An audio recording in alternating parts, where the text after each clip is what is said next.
All it takes are everyday ingredients you thought were in for another boring day in your kitchen to make this delicious, easy family favorite. This vegan chickpea tuna salad is a true crowd pleaser. Its quick and easy preparation makes it an instant favorite, and it's ready in 10 minutes.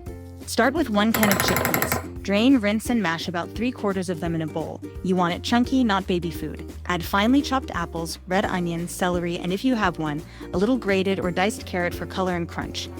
This is very whatever's in the fridge friendly. Now for the dressing. Mix in a couple of tablespoons of vegan mayo, Dijon mustard, capers, some of the brine from the capers, dill, and a squeeze of lemon juice, salt, and fresh black pepper.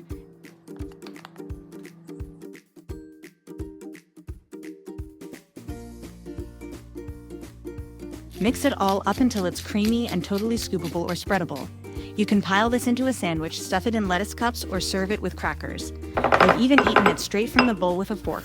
It's plant-based, protein-packed, and weirdly addictive. This is one of those recipes you'll make once and then weekly forever. Visit nutsandtwigs.com for all the details.